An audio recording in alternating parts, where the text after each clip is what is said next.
Shalom jemaat yang dikasihi Tuhan. Hari ini kita ada di dalam program Malam Teduh episode keempat.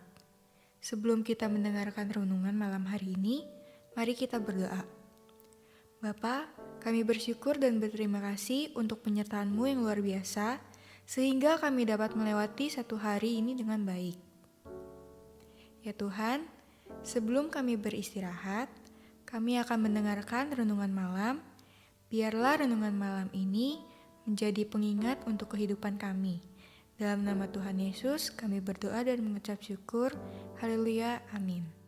Renungan malam ini ditulis oleh Evangelis Dupin Maulana yang berjudul Bermegah.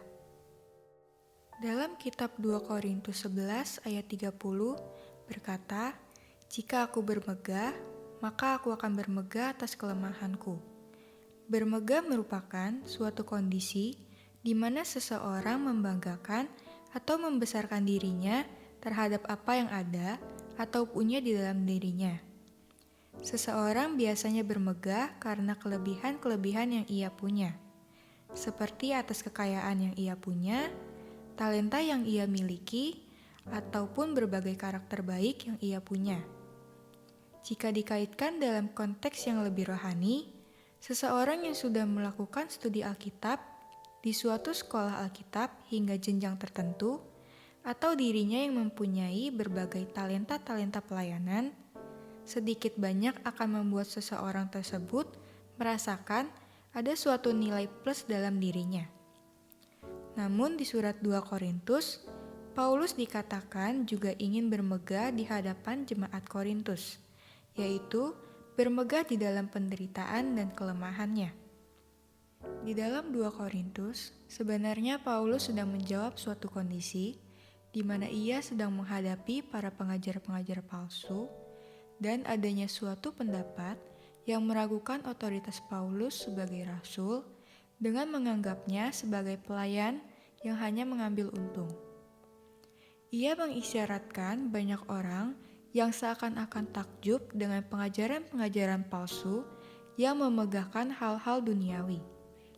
Ia mengatakan, karena banyak orang yang bermegah secara duniawi, sebab kamu suka sabar terhadap orang bodoh, karena kamu begitu bijaksana, karena kamu sabar, jika orang memperhambakan kamu, jika orang menghisap kamu, jika orang menguasai kamu, jika orang berlaku angkuh terhadap kamu, jika orang menampar kamu, dalam kitab 2 Korintus 11 ayat 18-20.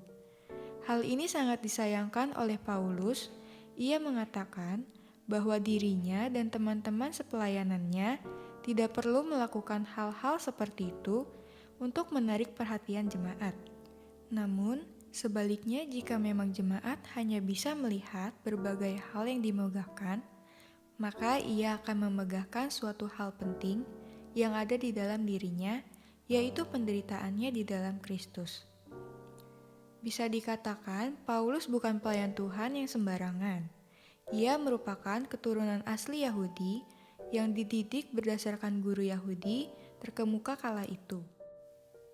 Dalam ayat 21, ia menyatakan bahwa pelayanannya tidak didasari akan status yang ada di dalam kehidupannya, melainkan perjuangannya melayani jemaat dan ketulusannya dalam mengikuti Kristus, ayat 24-28.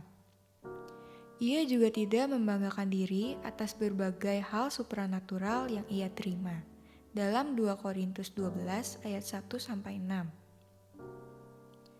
Namun, ia lebih memilih untuk menyatakan bahwa dirinya adalah suatu sosok yang lemah, tetapi menjadi kuat karena Kristus yang memampukan dirinya, dalam kitab 2 Korintus 12 ayat 7-10.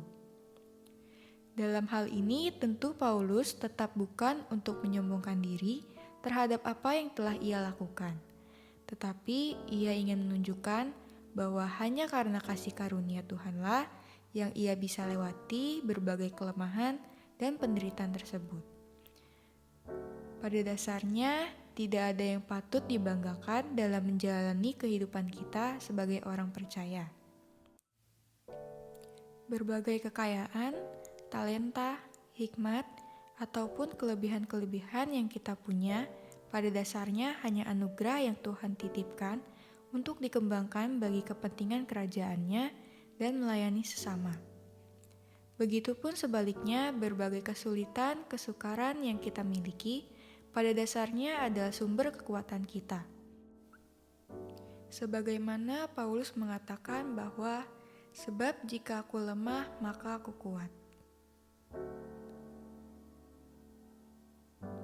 Demikian renungan pada malam hari ini.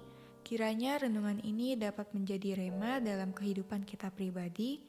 Sampai jumpa dalam program Malam Teduh berikutnya. Tuhan Yesus memberkati.